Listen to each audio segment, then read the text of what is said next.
Jiwa wirausaha itu pertama menciptakan kreasi, inovasi, dan memecahkan masalah yang berkaitan dengan bidang usaha. Jadi saat kita bikin makanan atau kue, sisakan sedikit. Ini pengalaman saya, Ibu. Saya satu resep bikin kue itu bisa jadi 23 macam, beda warna, beda rasa, beda nama, dan beda bentuk. Jadi di situ bahan dasarnya kue itu sama, cuma kita mengolaborasikan itu dengan rasa beda. Jadi ibaratnya satu macam kue itu saya bisa bikin kue mawar, kue nastar, kue keranjang, kue coklat, kue kacang, kastengel, dan lain sebagainya. Jadi kalau memang nanti kita ada kesempatan lagi bertemu Ibu-ibu, saya siap berbagi ilmu saya, berbagi kue, membuat kue, sampai ibu-ibu bisa, sampai ibu-ibu mendapat pesanan. Itu lewat WA, lewat telepon, atau jenengan berkunjung ke tempat saya, monggo. Kembali ke materi. Mengembangkan ide serta cara baru dalam memanfaatkan dalam peluang usaha. Jika makanan yang dibuat tadi cocok di lidah orang lain, di situ bisa buat tambahan jenis produk atau makanan baru kita, cuma kombinasi dan rasa, nama dibuat beda. Misal kue yang saya ceritakan tadi, satu paket bisa jadi 23 macam. Karena apa? Kadang ibu-ibu gini, kalau ibu-ibu yang muda, masih muda, kue mawar bosen, ada yang ngetren nastar. Jadi untuk tidak bosan. Selanjutnya materi mendukung munculnya usaha-usaha kecil.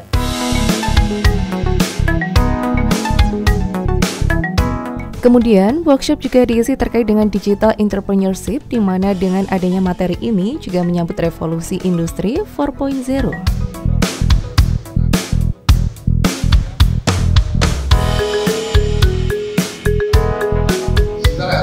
Marketing adalah pilihan. Ini salah satu contoh toko offline dan toko online.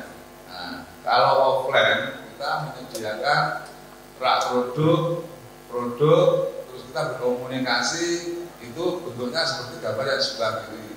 Nah, kalau toko online itu kita cukup pegang gadget saja. Ini secara teknis, dan ini tidak akan mematahkan apa yang sudah tadi dibu sama Bu Uca. Oke. Dengan ada program yang namanya apa Bu Uca tadi, toko PKK. Nah, toko PKK nanti itu kayak yang sebelah kiri.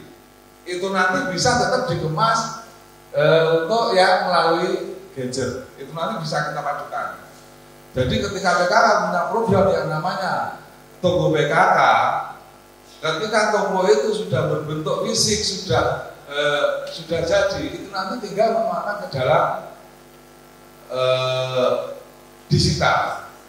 Nah, sebagai perbandingan seperti ini, tetap ada komunikasi secara offline, tetap ada toko fisik yang ditata dengan peralatan manajerial, dengan apa namanya, ada aplikasi finansialnya juga. Kalau kita pakai online, semuanya sudah dikemas. Jadi kalau di offline kita butuh mesin kasir segala macam. Kalau di online itu, kalau di e-commerce kita sudah ada. Kita mau lihat berapa tahun ke belakang itu sudah ada secara detail. Jadi fair play kalau yang e-commerce nih. Kalau yang kita pakai platform sosmed itu kita mainnya tetap pencatatan kita sendiri. Karena nggak ada rekod yang bisa masuk kalau kita pakai platform yang sosmed. Sebuah cara promosi atau menawarkan barang maupun jasa yang dilakukan dengan menggunakan jaringan internet, baik itu untuk menjual maupun promosi yang dilakukan dengan cara online atau menggunakan internet untuk berinteraksi. Jadi untuk digital marketing itu produknya juga bebas kayak di offline. Artinya kita kita juga bisa jasa, bisa kuliner, bisa alat kebersihan atau macam-macam lah. Cuma kita bisa mengemasnya melalui sebuah jaringan data atau internet untuk menawarkan produk-produk kita. Jadi kalau Bu Widya tadi yang penting pokoknya wes piye modelnya aku tidak ngurus, tapi aku pede setiap hari aku harus bikin. Nah, contohnya ada Bu Widya, memang istiqomah dalam posting itu sangat mempengaruhi eksistensi produk yang akan kita pasarkan. Kegiatan tersebut diikuti kurang lebih 65 peserta dari Pokja 2 Kabupaten, Pokja 2 TPPKK Kecamatan, Ketua TPPKK Desa Binaan, dan pelaku usaha di masing-masing desa atau kelurahan binaan. Mereka diberikan bekal beberapa materi seperti yang dijelaskan oleh Wakil Ketua Pokja 2 TPPKK Kabupaten Tulung Agung.